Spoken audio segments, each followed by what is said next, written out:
புரிய புரிய வளர்ந்துகிட்டே போவீங்க. இன்றைக்கு நாம் புரிந்து கொள்வதற்காக வாசிக்கணுங்கிறதுனால சொல்றேன். ஆனா நான் சொன்னேன் முந்திக் கொள்ளாதீர்கள் சொன்னேன். இப்போ நான் சொல்றேன், எங்கே முந்த வேண்டுமோ அங்கே முந்திக் கொள்ளுங்கள். இதுக்கு நான் ஒரு விஷயம் சொல்லவா? இப்போ நம்ம சொன்னோம்ல சந்திராயன்ல போய் இறக்கணும்னு. ஃபர்ஸ்ட் நாசா இறக்குச்சான் கலத்தை. நான் போன மாசம் ஃபுல்லா அமெரிக்கால தான் இருந்தேன். ஹூஸ்டன்ல நாசா இருக்கு, போயிருந்தேன். ஒரு குளோப் இருக்கு, புவியியல் சக்தி இல்லாம உள்ள மிதக்கலாம். நான் போயிட்டுலாம் நல்லா பார்த்துட்டுலாம் சுத்தி பார்த்துட்டுலாம் வந்தேன். நான் முதல்ல களம் போய் இறங்கின உடனே ஒரு ஃபுட் ஸ்டெப் காட்டுவாங்க. கால் வச்ச ஒரு தடம், முதல் தடம் ஒருத்தன் வச்சான். அவன் பேர் என்ன? எல்லாருக்கும் தெரியுது. எப்படி? சிலபஸா படிச்சிங்களா? இல்ல மேடம். நான் சொல்லவா? எப்படி தெரியும் எல்லாருக்கும்? சந்திரனை தொட்டது யார்? இப்ப நான் ஒரு கேள்வி கேட்கிறேன், அது உண்மைன்னு தெரியும் பாருங்க. சந்திராயனுக்கு ஒரு குரூப் போச்சு இல்ல, அனுப்புனாங்களா? ஒரு குரூப் வேலை செஞ்சதுல, அந்த குரூப்ல ஒரு இயக்குனர். அந்த இயக்குனர் பேர் என்ன? ஃபுல்லா சொல்லு. வீரமுத்துவேல் இல்லையா? ஏன்னா அது விழுப்புரத்துக்காரர், நம்ம ஊரு இல்ல. நிறைய பேருக்கு தெரியாதவங்களாம் கை தூக்குங்க.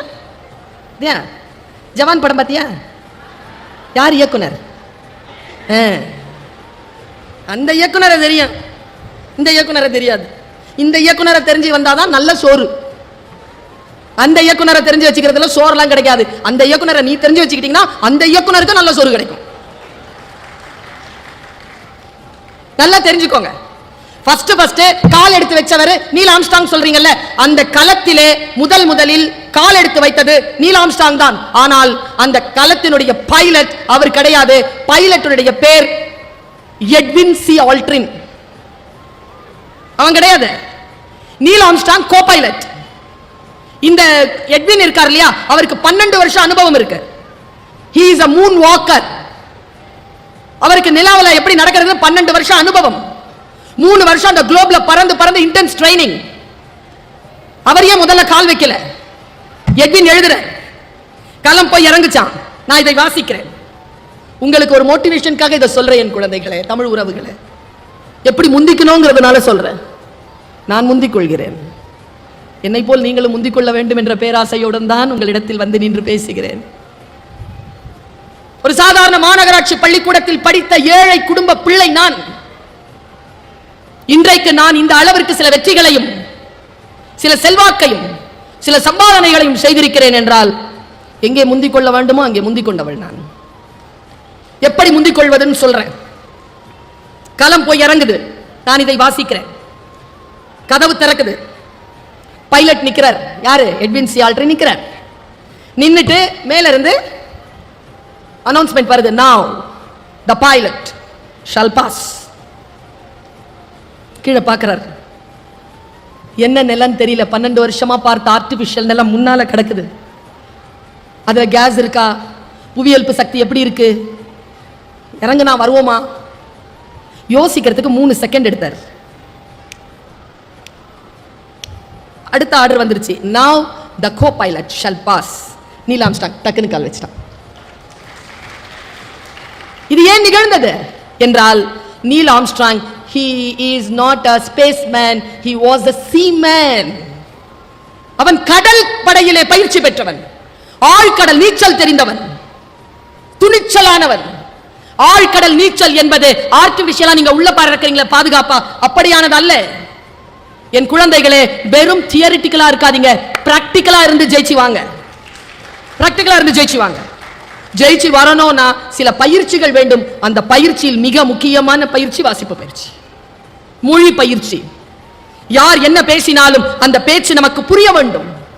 புரியலையே, சொற்கள் புரியுதா உங்களுக்கு? புரியுதா? இன்றைய இளைஞர்களுக்கு புரியுதா?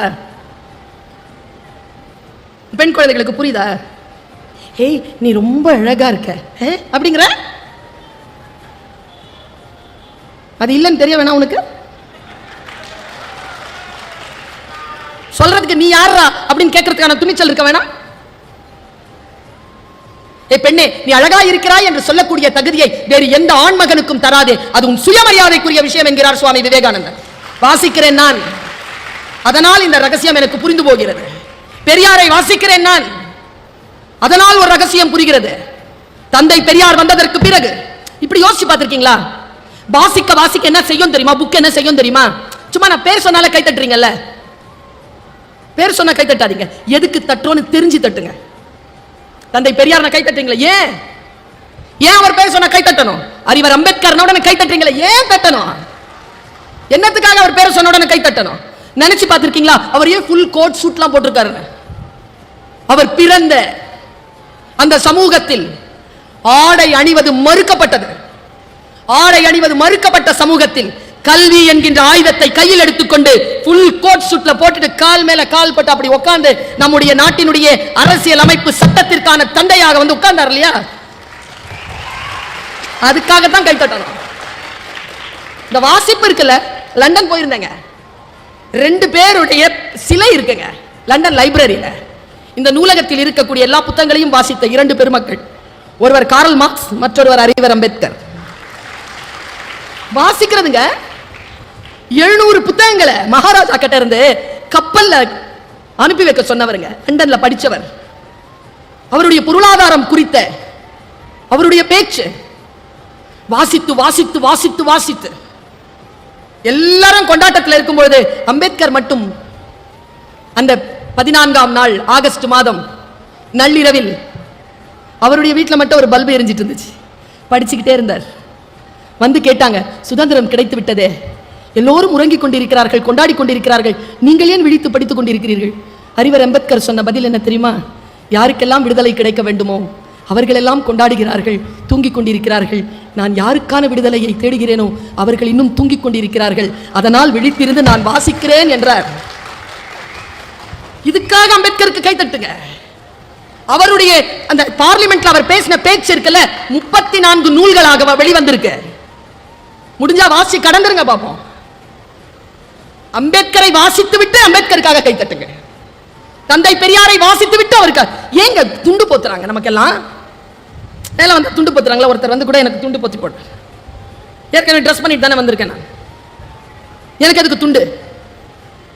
ஆடை மறுக்கப்பட்ட சமூகம் நம்முடைய சமூகம்.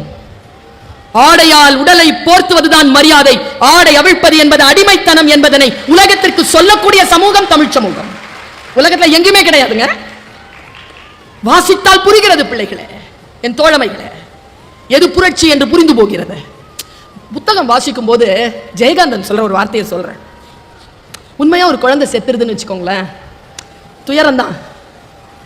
ஜெயகாந்தன் சொல்கிறார், உண்மையாக ஒரு குழந்தை இருப்பதை விட அதிக துயரம் கொண்டது புத்தகங்களில் குழந்தைகள் இறப்பது என்கிறார். அதனால வாசிக்கணும். இந்த வாசிப்பு என்ன செய்யும்? மனதை பக்குவப்படுத்தும். ஒரு புத்தகம் நம்மை பக்குவப்படுத்தும். குறள், திருக்குறள் நம்மை பக்குவப்படுத்தும். எக்ஸாமினேஷனுக்காக அதை படிக்காதீங்க. அது தேர்வுக்கான நூல் அல்ல, அது வாழ்க்கைக்கான நூல். செய்யத்தக்க அல்ல செய்யக்கெடும், செய்யத்தக்க செய்யாமையாலும் கெடும். பிடித்துக் கொள்கிறேன் நான்.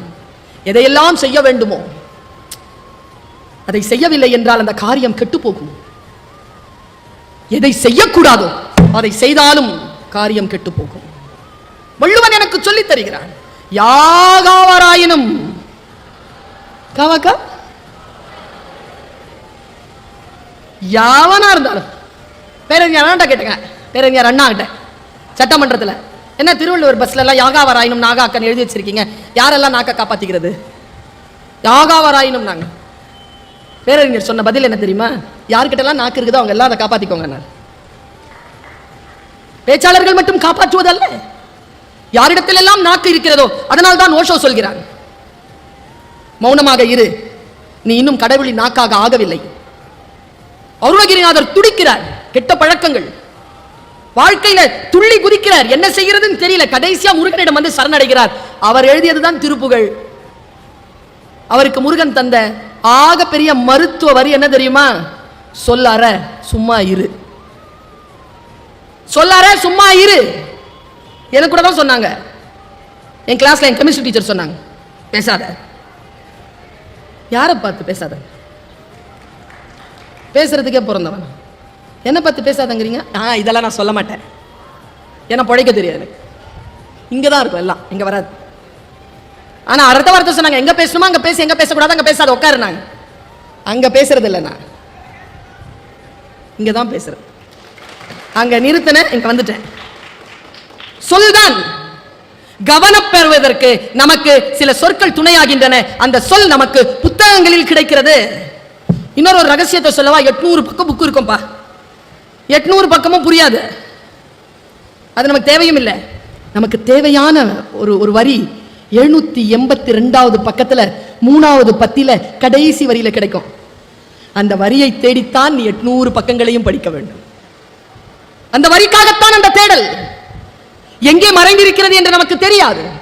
அந்த தேடலை நாம் கவனப்படுத்திக் கொள்ள வேண்டும் என்பதற்காக நான் சொல்லுகிறேன். புத்தகம் நம்மை வடிவமைக்கின்றது. அந்த வடிவமைப்பை நாம் சரியாக புரிந்து கொள்வதற்கு புத்தகம் நமக்கு தேவைப்படுகிறது.